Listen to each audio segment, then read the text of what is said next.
Boleh ndak seorang lelaki uzubah tidak nikah? Waqat qala Rasulullah sallallahu alaihi wasallam andeka sunnati faman rohiba an sunnati falaysa min. Itu kata Imam Syafi'i. Ya kalau dia tidak nikah karena benci sunnah Rasulullah itu buruk, tapi kalau karena takdir dia tidak suka nikah atau gak payu rabi ya gak apa-apa. Terus Imam Syafi'i ditanya, apa dalilnya? Jawabnya Imam Syafi'i itu rileks sekali. Inna wa ta'ala dzakara 'abdan sholihan wa wasafa bi annahu hasur. Terus beliau baca ayat wa sayyidahu wa hasura wa nabiyyam minas sholihin.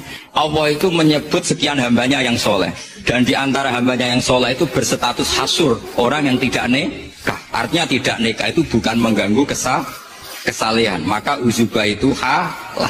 Semudah itu dulu orang memahami Quran. Kok sekarang jadi sulit itu salah gurunya apa salah muridnya? Wong nak para pangeran tenan, ape matur hajate matur Allah wa izin. Mergo liktifaihi krana ngalap cukup be arif, ngalap cukup bimasyiatihi lan kersane Allah. Wong nak para pangeran tenan, lopar lapor donga-donga iku izin. Pangeran ra melok utang lapor utange, pangeran ra melok di hajat lapor napa?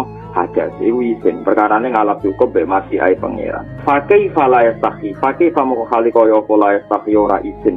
Sopo al arif ayyar fa'ah yen tong laporno sopo arif ing hajat ila khali qadihi maring makhluke Allah. Dadi wong sing parek pangeran lapor kebutuhane ning Allah wae izin, apa meneh lapor ning apa makhluk. Termasuk kearifan kita sebagai manusia itu belajar dari takdir yang kita hadapi, yaitu keterbatasan kita sebagai manusia. Kita harus bisa ngelola kegagalan, terima kodok qadar. Makanya kata Mbah Mun, abahnya Gus Yasin itu sering cerita ke saya, iman itu paling dhuwur itu iman kodok qadar khairihi wa syarrihi minallah. Kita harus punya kesiapan iman khairihi wa syarrihi minallah, bahwa segala kebaikan, segala syar itu sudah digariskan oleh Allah Ta'ala. Kita bisa apa sebagai manusia? Mungkin nak iman tenan, ciri utamanya rukuk, ciri utamanya sujud. Saat ini mboten. Orang itu tidak nikmati rukuk dan sujud. Bedino sholat tetap ngeluh, ora di duwe utangnya akeh. Mestinya ketika nganggap sujud itu segala-galanya, ditegir sujud itu senengnya bukan. Nabi itu nak nyifati sujud saking senengnya. Hatta takuna sajdatul wahidah khairan minad dunya wa ma fiha. Sehingga satu sujud lebih baik dari dunia dan seisinya. Coba sekarang, nanti kamu di akhirat, identitas kamu yang menjadi sah masuk surga itu hanya sujud kamu. Tapi kita sujud itu biasa wae, seakan-akan ndak nikmat Allah yang luar biasa untuk duit akeh. Saya ini pengagum teori ikhlas. Dilatih bil ilmi, saya ulang lagi, dilatih bil ilmi. Saya ini malunya tadi, saya mengatakan 1 tambah 1 2 itu meskipun tidak ada yang memberi hadiah, tetap saya katakan 2. Saya mengatakan air itu dingin, tidak ada yang ngasih hadiah, saya akan bilang kalau air itu dingin, kalau api itu panas. Untuk hakikat-hakikat seperti itu saja saya jujur tanpa ingin imbalan. Tapi ketika hakikat mengenai Allah kok saya minta imbalan surga dan neraka, ini apa-apaan? Kira-kira gitulah, Rois Suriah macam apa gitu.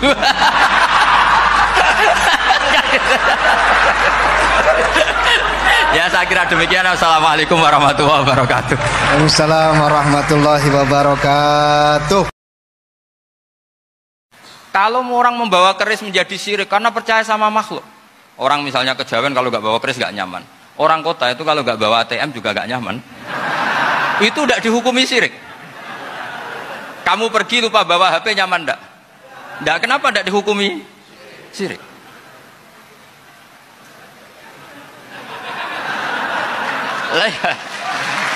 Jadi ini logika. Jadi makanya ini Gus Reza boleh ngeritik saya. Saya tuh berkali-kali bilang, saya termasuk ulama yang mau bikin gerakan cangkem elek. Karena nanti kalau saya nisbatkan ke Rasulullah itu tidak pantas, karena Nabi ahsanan nasi khalqaw wa khuluqa. Tapi saya siap jadi bempernya Rasulullah Shallallahu Alaihi Wasallam. Pernah ada diskusi di Jakarta, ini kisah nyata. Apa dalilnya setelah sholat salaman? Mana hadisnya? Itu dijawab hadisnya tentu kita kesulitan. Kalaupun ada hadisnya dhaif semua yang masalah mushafahah. Akhirnya mau tidak mau kalau kita punya problem, pasti ingin ketemu orang yang punya kekuatan untuk menghilangkan problem itu. Kalau kita ingin punya hajat dan ingin solusi, ada solusinya, pasti ingin ketemu orang yang mengendalikan hajat itu, yang bikin solusi. Jawabannya, siapapun makhluk itu pasti punya keterbatasan. Siapa yang tidak punya keterbatasan itu? Hanya Allah Subhanahu wa Ta'ala. Hingga ketika Nabi banyak problem, ketika ada banyak masalah, karena Rasulullah idza hazabahu amrun badara ila sholat. Nabi itu kalau sedang punya banyak masalah, pasti cepat-cepat sholat. Hingga dikatakan wasta'inu bisobri wassalah. Kamu minta tolonglah dengan konsisten sabar dan minta pertolongan dengan sholat. Mergo nikmate Allah paling dhuwur yaiku kowe tau ora ana dadi wujud. Iki mau baru kae wujud sajen to kita kasuse akeh, masalahe akeh. Iku nyekseni kudrahe Allah Subhanahu wa taala. Senajan to kowe dhewe mungkin ning donya ora pati kebagian. Misalnya ana wong sugih didik miliatan, kowe dhuwitmu 5.000 delikno ning peci. Paling gak kowe ngerti Gusti, kok jenengan kuwasa tenan kok wonten tiyang gadah harta kuwatah. Kondang tenan jenengan, sugih tenan. Oh, wong jenengan paringi gadah harta kathah. Lah jenengan kula nggih mboten sentimen kok ngerti maslahate kula ra duwe dhuwit. Alhamdulillah. Kowe iku hebat kena ngono wali tenan. Oh, tak daftar wali kena kelakuan ngono. Tapi aku gak yakin nak kowe ngono. Malah tak kok pengiran kene ora mlete, kadang mlarat mlete-mletene wong. Gusti, salah kula napa? Kok kula ora duwe dhuwit wong ya duwe dhuwit kok ora ora salah iku sapa? Jika kalian sakit karena berjuang, mereka juga sakit karena kezaliman. Mereka saja berani. Orang ngedarkan narkoba itu resikonya besar enggak? Ditangkap polisi, kadang saingan antar badan narkoba. Orang jadi maling resikonya besar enggak? Kecekel digebuki, jadi copet resikonya besar. Jadi ketika kebaikan itu ada masalah, keburukan juga ada masalah. Dewe pangeran lakoni wae kebaikan itu. Mergo dibalik resiko kebaikan itu ada kebaikan yang kamu dapatkan yang tidak didapatkan para orang nopo. Dari dulu tuh Islam menyarankan supaya hidup itu sederhana. Warung donya kuwaco anggur wong ora sederhana. Warung ono kekacauan ini lagi menyarankan hidup sederhana. Jadi cara santri, cara kene kan yes biasa urip wae. Jangan keluar kalau enggak penting. Dari awal Islam ngajarno min husni islamil mar'i tarkuhu malayan. Kok malah lagi roh saiki. Piye kok udah terlambat ilmune. Kita ini tahu mulai dulu, Pun. Pemene bagi sirati dua ape metu opo. Sirati opo santeng ae no. Niku ora usah dilarang wis ra kelar metu. Paham ya, tapi mulai dulu kan kalau kita diumumkan jangan keluar kalau tidak penting. Dari itu dulu ajaran kita kan sebaik-baiknya Islam meninggalkan yang tidak penting. Serasa diwarai yang suhune mulai cilik suhune. Itu ada orang terlalu fanatik kebaikan, datang ke Abdul Hasan Asy'adzali, gerutu karena dunia ini sudah kacau balau, banyak maksiat, banyak macam-macam. Apa jawabnya Abdul Hasan Asy'adzali? Kalau kamu ingin dunia ini steril, nggak ada apa-apa, berarti kamu tidak suka akan kelihatan maghfirahnya. Jadi sanad-sanad seperti ini harus kita jaga. Meskipun tidak kita manfaatkan untuk kepentingan fadun, tapi kita harus kita jaga.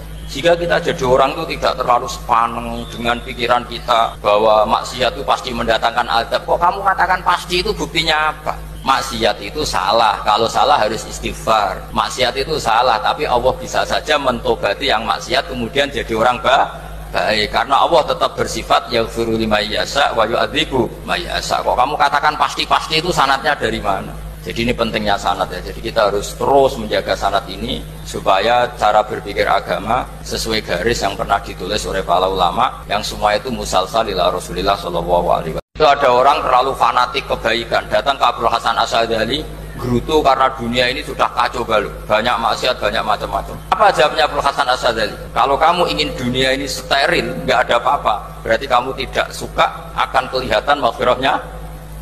Jadi sanad-sanad seperti ini harus kita jaga. Meskipun tidak kita manfaatkan untuk kepentingan fadun, tapi kita harus kita jaga. Jika kita jadi orang itu tidak terlalu sepaneng dengan pikiran kita bahwa maksiat itu pasti mendatangkan azab. Kok kamu katakan pasti, itu buktinya apa? Maksiat itu salah. Kalau salah harus istighfar. Maksiat itu salah, tapi Allah bisa saja mentobati yang maksiat kemudian jadi orang baik, karena Allah tetap bersifat yaghfiru liman yasha wa yu'adzibu man yasha. Kok kamu katakan pasti-pasti, itu sanadnya dari mana? Jadi ini pentingnya sanad ya. Jadi kita harus terus menjaga sanad ini supaya cara berpikir agama sesuai garis yang pernah ditulis oleh para ulama yang semua itu musalsal ila Rasulillah sallallahu alaihi wasallam. Saya ini pengagum teori ikhlas. Dilatih bil ilmi, saya ulang lagi, dilatih bil ilmi. Saya ini malunya tadi saya mengatakan 1 tambah 1 2, itu meskipun tidak ada yang memberi hadiah tetap saya katakan 2. Saya mengatakan air itu dingin, tidak ada yang ngasih hadiah, saya akan bilang kalau air itu dingin, kalau api itu panas. Untuk hakikat-hakikat seperti itu saja saya jujur tanpa ingin imbalan. Tapi ketika hakikat mengenai Allah kok saya minta imbalan surga dan neraka, ini apa-apaan? Kira-kira gitulah, Rois Suriah macam apa gitu.